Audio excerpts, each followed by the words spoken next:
காட்டுல ஆ ஊன்னு சத்தம் கேட்டுட்டு இருந்தது.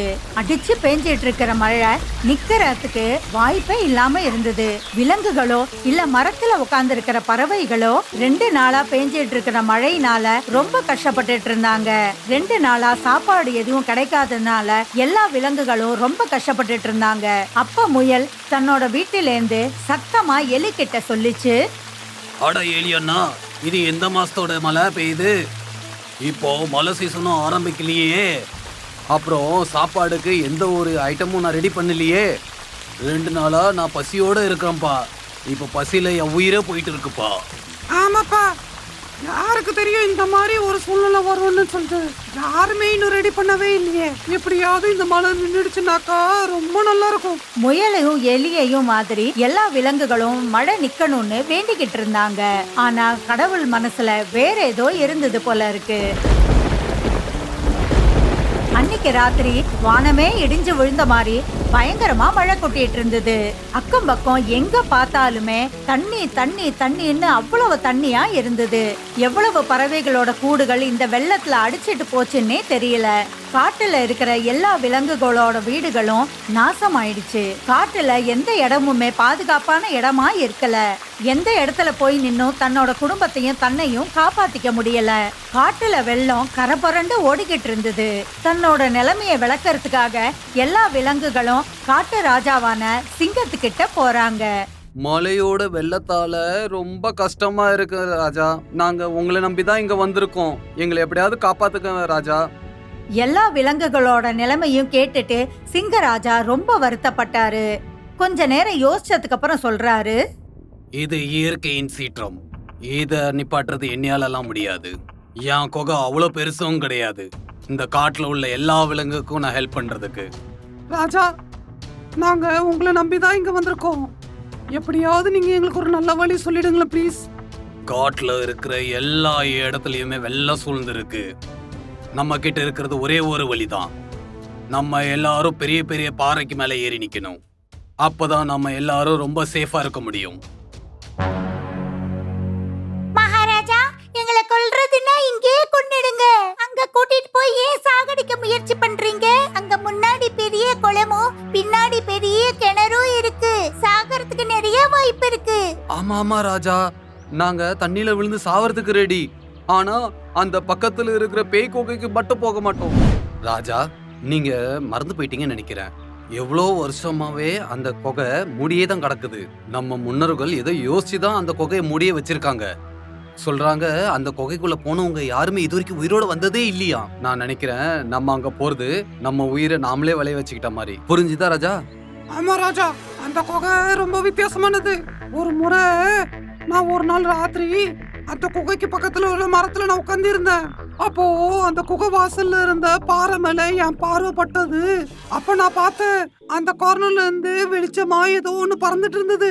நான் அதை பார்த்த உடனே எனக்கு பயம் வந்துடுச்சு. நான் எப்படியோ அங்க இருந்து தப்பிச்சு ஓடி வந்துட்டேன். நான் நினைக்கிறேன் அங்க ஏலியன் வேலியன் ஏதோ இன்னும் இருக்குன்னு நினைக்கிறேன். ஒருவேளை வேற்று கிரகத்துக்கு போற வழியா கூட இருக்கலாம் அது. ஆமா, நான் நினைக்கிறேன் ராஜாவோட தாத்தாங்கெல்லாம் சேர்ந்து வரப்போற வழிய மூடி போட்டாங்க. அப்புறம் வேற யாராவது ஏதாவது சொல்றீங்களா? ஆமா ராஜா, நானும் ஒரு நாள் மரத்துல தொங்குறதுக்கு அந்த குகை பக்கத்துல போயிட்டேன். அக்கம் பக்கம் எல்லாம் ரொம்ப சைலண்டாவே இருந்துச்சு.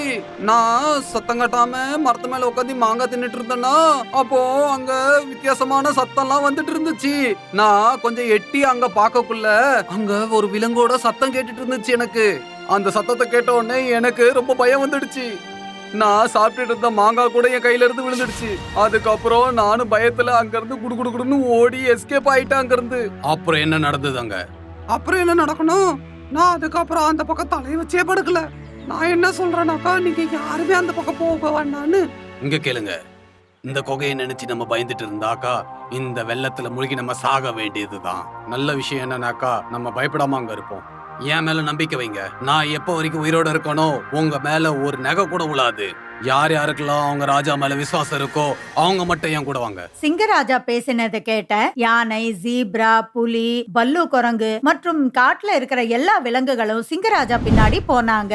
முன்னாடி சிங்கராஜாவும் பின்னாடி காட்டுல இருக்கிற எல்லா விலங்குகளும் தண்ணியில நீந்திக்கிட்டே அந்த குகைக்கு போனாங்க. அடா சிறுத்தை, கொஞ்சம் பொறுமையா நடந்து போய, எனக்கு ரொம்ப பயமா இருக்கு. எனக்கு ஒண்ணு மட்டும் புரியல, நம்ம ஏலியன் கூட சண்டை போட போறோமா இல்ல பேய் கூடயான்னு. பயத்தினால காட்டுல இருக்கிற எல்லா விலங்குகளும் பயந்து நடுக்கிட்டு இருந்தாங்க.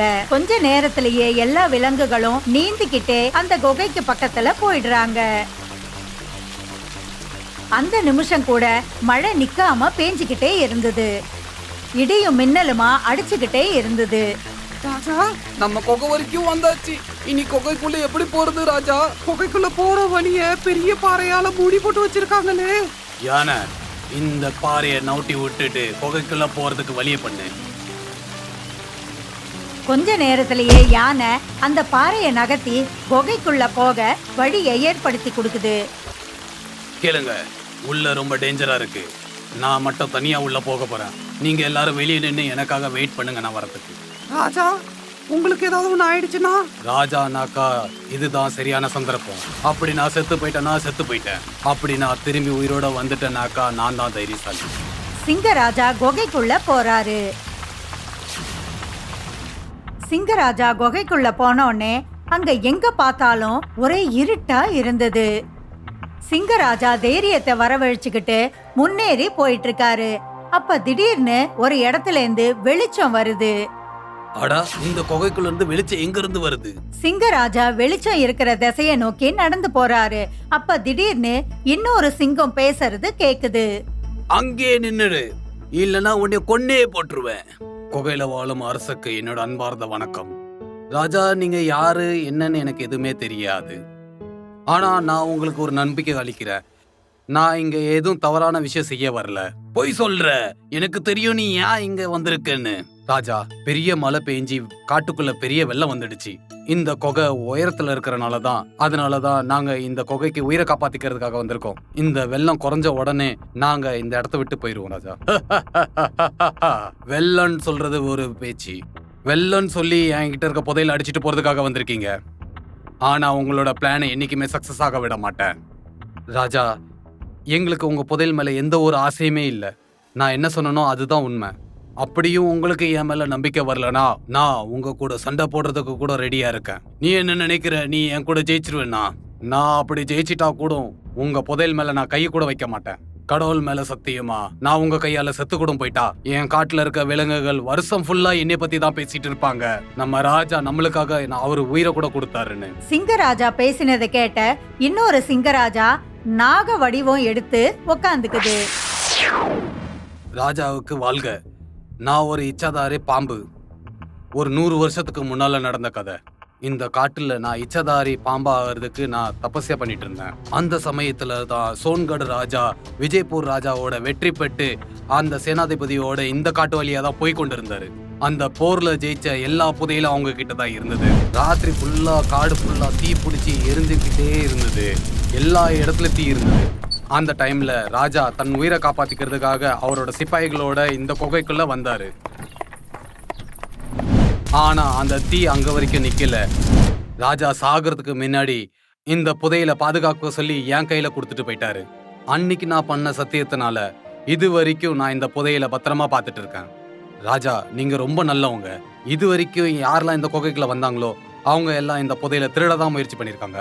யாரெல்லாம் இந்த குகைக்குள்ள வந்தாங்களோ அவங்க யாரும் திரும்பி இது வரைக்கும் உயிரோட போனதே இல்ல. ஆனா ராஜா, நீங்க உங்க பிரஜையை காப்பாத்துறதுக்காக நீங்க இந்த குகைக்குள்ள வந்திருக்கீங்க ராஜா. அதனால நீங்க இந்த குகையில இருந்து உயிரோட போவீங்க. அதே மாதிரி இந்த புதையிலையும் சேர்த்து தான் எடுத்துட்டு போவீங்க. ராஜா, நான் என்னோட பிரஜைங்களை உள்ள வர சொல்லலாமா? சரி, நீங்க எவ்வளவு நாள் வேணாலும் இந்த குகைக்குள்ள நீங்க அங்க வாழ்ந்துக்கலாம். ரொம்ப நன்றி ராஜா. அதே மாதிரி நீங்க போகக்குள்ள இந்த புதையில கண்டிப்பா எடுத்துட்டு போகணும். அதனால இந்த காட்டுக்கே ரொம்ப நல்லது நடக்கும். இத சொல்லிட்டு நாகராஜா மறைஞ்சு போயிடுது. ரொம்ப வருஷமா மூடி இருந்த குகையோட ரகசியம் இப்ப சிங்கராஜாக்கு தெரிஞ்சு போயிடுது. கொஞ்ச நேரத்திலேயே சிங்கராஜா காட்டுல இருக்கிற எல்லா விலங்குகளையும் அந்த குகைக்குள்ள கூப்பிடுறாரு. அந்த குகைய பத்தியும் கஜானாவை பத்தியும் எல்லா விலங்குகளுக்கும் சொல்றாரு. இத கேட்ட எல்லா விலங்குகளும் ரொம்ப சந்தோஷப்பட்டாங்க. மழை நின்னு வெள்ளம் அடங்குற வரையும் எல்லா விலங்குகளும் அந்த குகைக்குள்ளேயே இருந்தாங்க. மழை நின்னு வெள்ளம் எல்லாம் அடங்கின உடனே சிங்கராஜா அந்த எல்லா கஜானாவையும் எடுத்துக்கிட்டு தன்னோட கஜானாவோட சேர்த்து காட்டுல எல்லா விலங்குகளுக்கும் நல்லது செய்ய ஆரம்பிச்சாரு. இப்ப காட்டுல இருக்கிற எல்லா விலங்குகளும் சந்தோஷமா வாழ ஆரம்பிச்சாங்க. உங்களுக்கு இந்த வீடியோ ரொம்ப பிடிச்சிருந்ததுனாக்கா ப்ளீஸ் எங்க சேனலுக்கு சப்ஸ்கிரைப் பண்ணுங்க. அப்புறம் லைக்கும் ஷேரும் பண்றதுக்கு மறந்துடாதீங்க. நன்றி.